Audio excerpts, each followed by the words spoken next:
மாண்புமிகு தமிழக முதல்வர் அவர்கள் தமிழ்நாட்டில் உள்ள ஏழை எளிய மக்களுக்கு வீடு இல்லாதவர்களுக்கெல்லாம் கண்டிப்பாக வீடு கட்டி கொடுக்க வேண்டும் என்பதற்காக பல திட்டங்களை நம்முடைய மாண்புமிகு முதல்வர் அவர்கள் செயல்படுத்தி வருகின்றார்கள். அந்த அளவில் கலைஞர் வீட்டு வசதி திட்டம் என்று அறிவித்து 3 லட்சம் ரூபாய் செலவில் 1 லட்சம் வீடு கட்டி முடிக்கப்பட்டிருக்கின்றது. அடுத்த 1 லட்சம் வீடுகள் வேலை நடைபெற்று கொண்டிருக்கின்றது. அடுத்த 1 லட்சம் வீடு மிக விரைவில் கட்ட இருக்கின்றோம்.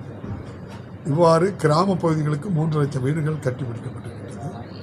இன்று நம்முடைய மாண்புமிகு முதல்வருடைய திருக்கரத்தினால் திருநெல்வேலி மாவட்டம் ரெட்டியார்பட்டி நாங்குநேரி சட்டமன்ற தொகுதிக்குட்பட்ட பகுதியில் நம்முடைய குடியிருப்பு பகுதியினுடைய பேஸ் 3 அதில் கிட்டத்தட்ட 876 வீடுகள் கட்டி முடிக்கப்பட்டு சுமார் 400 சதுர அடி அளவில் கட்டி முடிக்கப்பட்டு பயனாளிகளுக்கு வழங்குகின்ற இந்த அருமையான நிகழ்ச்சி சென்னையிலிருந்து மாண்புமிகு முதல்வர் அவர்கள் நம்முடைய தொலைக்காட்சி மூலம் திறந்து வைத்தார்கள்.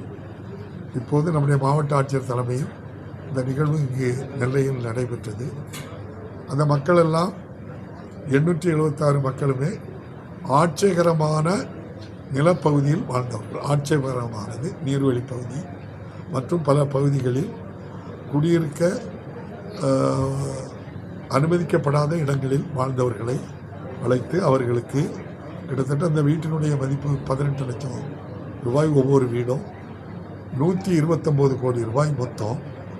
இது மாண்புமிகு முதல்வர் அவர்கள் அரசிடம் நிதி இல்லை என்று சொல்லி அவ்வாறு இருந்து விடாமல் ஏசியன் வங்கியில் 129 கோடி ரூபாய் கடன் வாங்கி இந்த திட்டத்தை நிறைவேற்றி தந்திருக்கிறார்கள்.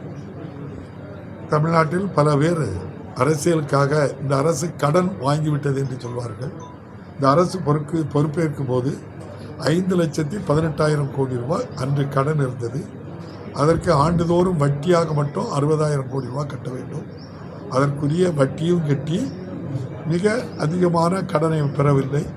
4 லட்சம் கோடி ரூபாய் அளவுக்கு கிட்டத்தட்ட இப்போது 9 லட்சத்துக்கு அதிகமான கடன் இருக்கின்றது. ஏற்கனவே உள்ளது 5,18, அதுபோக 4 லட்சம் கோடி ரூபாய் தான் கடன் வாங்கியிருக்கு. இவ்வாறு இந்த அரசு கடன் வாங்கி என்ன செய்கிறது என்பதுதான் பெரிய கேள்வி. 876 சாமானிய மக்களுக்கு அருமையான வீடை கட்டி விட்டுருக்காங்க. அவங்களுக்கு அவ்வளோ மகிழ்ச்சியாக இருக்குது. இதுதான் தமிழக அரசு சாமானிய மக்களை பற்றி சிந்தித்து அவங்களுக்கு ஆச்சு.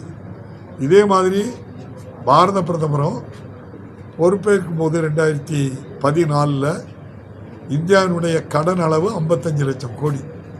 அதாவது 67 ஆண்டு கால சுதந்திரம் கிடைச்சி 67 ஆண்டு காலத்தில் 55 லட்சம் கோடி, இப்போ 155 லட்சம் கோடி ரூபாய் மாண்புமிகு பாரத பிரதமர் கடன் வாங்கியிருக்காங்க.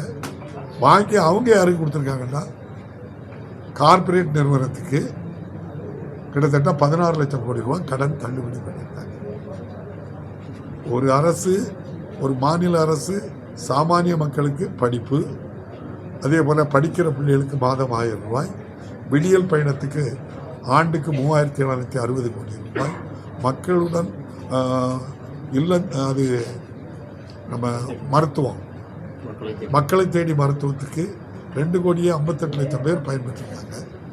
அதே போல் மடிக்கணினி 25,000 ரூபாய்க்கு பெறுமதியான மடிக்கணினி 10 லட்சம் பேருக்கு கொடுத்தாச்சு. அடுத்த 10 லட்சம் பேருக்கு கொடுக்க இருக்காங்க. அதே மாதிரி உயர்கல்வி படிப்பதற்கு 12 லட்சம் பேருக்கு மாதம் 1000 ரூபாய் கொடுக்காங்க. 1,31 லட்சம் பேர்களுக்கு மாதம் 1000 ரூபாய் கலைஞர் உரிமை தொகை வழங்குகின்றார்கள்.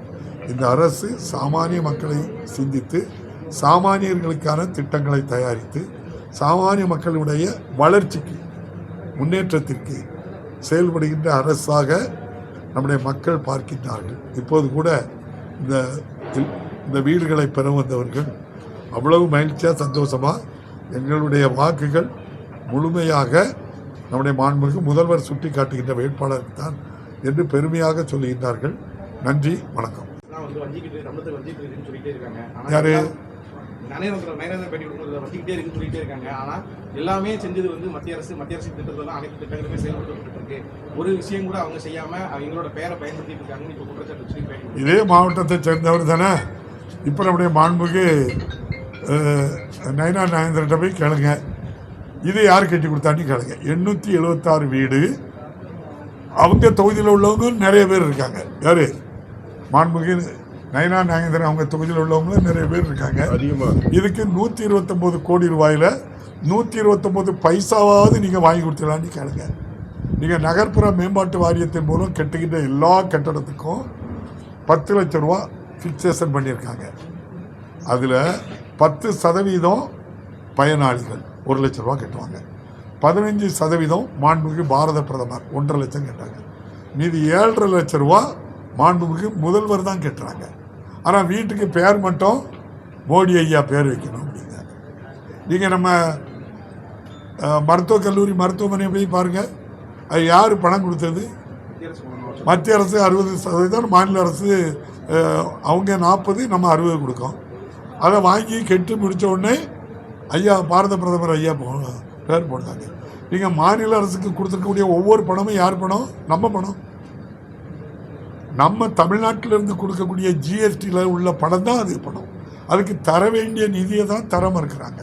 ஆனால் ஜிஎஸ்டியில் நம்ம பாதி அவங்க பாதி சம பங்கு வைக்கிறோம். அதை தான் முதல்வர், நம்முடைய திராவிட முன்னேற்ற கழக நாடாளுமன்ற உறுப்பினர்கள்லாம் அதை என்ன செய்யணும், பங்களிப்பு அந்த நிதியில் 41% தான் திரும்ப மாநிலங்களுக்கு கொடுக்காங்க.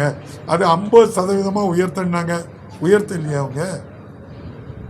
அதே போல் மாண்புமிகு பாரத பிரதமர் அவர்கள் வருமான வரி, கலால் வரி, சுங்க வரி, செஸ் வரி கேளுங்க, பணம் தராங்களான்னு. தரலையா அவங்க?